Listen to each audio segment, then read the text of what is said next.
The huge alien vessel loomed into view of the lunar diplomatic station's windows. Jonah stared up at the immense black shape blocking out the stars, feeling an influx of mixed emotions. As Earth's chief ambassador, the responsibility for how this first contact went weighed heavily on him. He took a deep breath to compose himself as the airlock connected with an audible thunk. The massive frames of the arriving Vrax nearly filled the chamber as the inner door slid open. Their dark brown exoskeletons glinted under the lights, and bulbous blue eyes regarded the humans with an unreadable expression. The lead alien ambassador Grax extended a claw in greeting, which Jonah cautiously shook. Through translation algorithms, Grax declared they came in peace and wished to forge a prosperous relationship. The ensuing talks did not go as Jonah hoped. Grax demanded access to the resource asteroid belts along with tribute payments to the V Empire when Jonah protested that humanity could not simply cede sovereign territory. Ger's tone turned condescending. Consider this a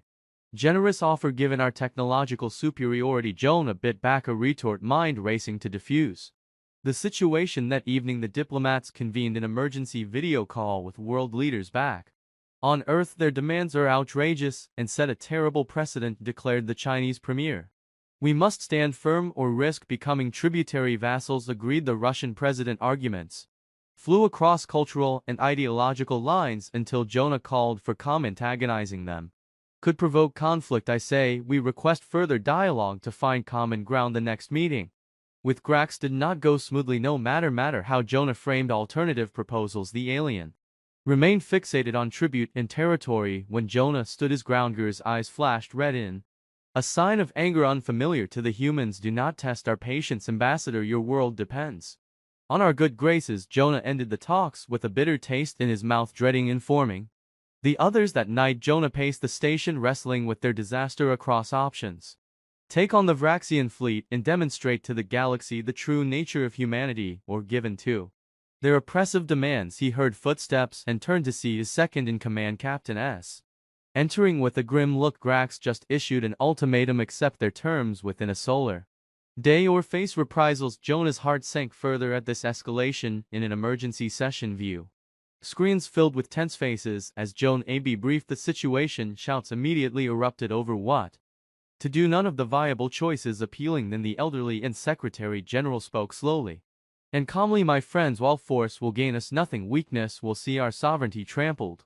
I suggest we issue one final simple message: that any harm to humanity will be met with swift and overwhelming response. This buys time for diplomacy without losing face or firing a shot. All agreed. The room fell silent. Then gradually nations signaled consensus on this last hope. Now it was in Ger's claws. The news of the V's demands spread like wildfire across the solar system. On Earth, massive crowds swarmed city centers chanting no tribute, and off our world, even hardened military analysts conceded humanity had no means to repel a full attack. Jonah watched the coverage, weary. After hours of unproductive talks with Grax, the ambassador remained resolute because Earth's resources were required for the survival of the V Empire. His mention of force cast a grim power over the room. As Jonah returned to the station, Captain S gave a grim update: social media was swimming with calls to arms. Governments debated reactive shows of military force. An emergency session convened via hologram. Shouts echoed in the vast chamber as leaders demanded strategies. Further concessions will destroy our dignity. The Chinese premier, the Russian president, warned a small deterrent strike could backfire catastrophically. Our people will never accept subjugation, said the Indian foreign minister. Jonah relayed his advice to find diplomatic solutions. On the lunar station, Jonah stared up at the alien warship, praying his diplomacy to pay off. Whatever happened, Earth would not go down without teaching these newcomers that humanity was not so easy to conquer. Grax saw humanity's final desperate plea as a threat that neither safety nor pride could ignore. Now, there was nothing to do but wait on the Vrax command ship. Grax snarled as the humans' message was translated. His blue eyes flashed red with rage. Insolent primitives, they dare threaten the mighty V Empire. He stabbed a claw at his sub-commander, launched the entire assault fleet at once. I want those upstart human colonies wiped from the stars. The sub-commander scrambled to obey, sending the order to the hundreds of ships waiting on standby throughout the Armada. Crew rushed to battle stations as engines roared to life. Within minutes, the full force of the Vrax military swung into a sharp intercept course, weapons priming for the slaughter to come within the lunar station. Alarms blared as long-range sensors detected the armada changing course. They're heading straight for the moon bases at maximum speed, cried Captain S, studying the readouts in horror.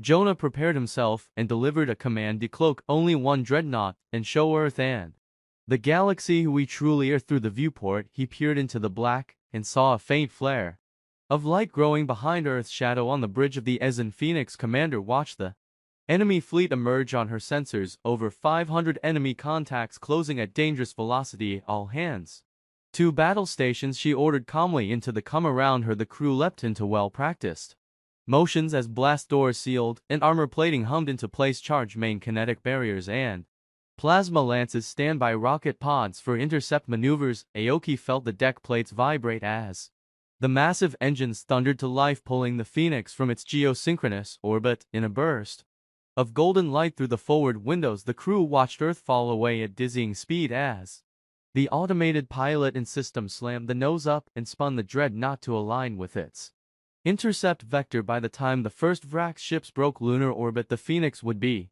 waiting on the lead Vrax cruiser. Grax cleared at the sensor display, showing the lone human warship accelerating to engage his fleet alone. Impossible, he spat. No single vessel could stand against hundreds. All ships, he bellowed, concentrate fire and crush that eyesore around him. Crew scrambled to comply, locking targeting solutions across the squadrons, but as the first energy beams and plasma lances lanced out, they merely flickered off invisible shields far stronger than their own. As the first energy beams and plasma lances streaked towards the Phoenix Commander, Aoki watched their vivid colors dim and disperse across the ship's energy barriers. Damage report, she asked curtly. Shields holding at 99%, responded the sensors officer. While an unprecedented barrage for any other vessel, the Phoenix's armor could withstand a nation's worth of firepower for hours. Return fire, target lead enemy cruisers, ordered Aoki before the words left her mouth.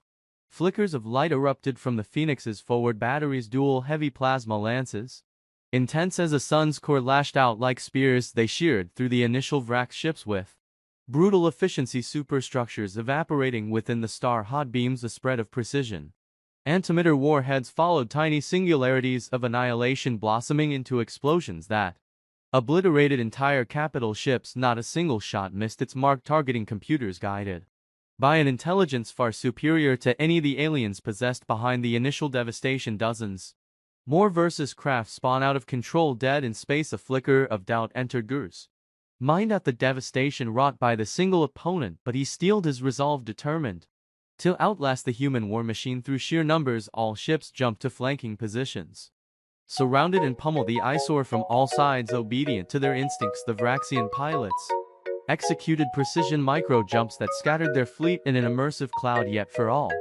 their coordination, the Phoenix's defenses and countermeasures were vastly more advanced, as waves of plasma and coherent beams lashed at it from every angle. Point defense cannons methodically picked off attackers. Not a single shot touched its heavily ablative armor plates. Inside, the whole crew calmly went about their duties, the ship responding to their desires before they were even voiced.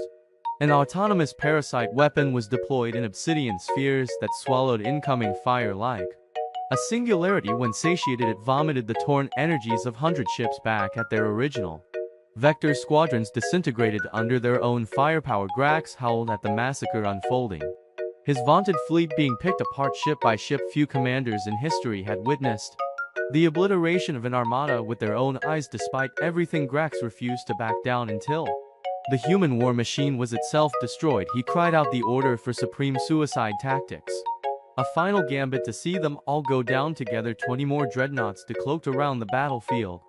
Grax's thoughts run through his head. Only suicide here will be his surrender was the only option.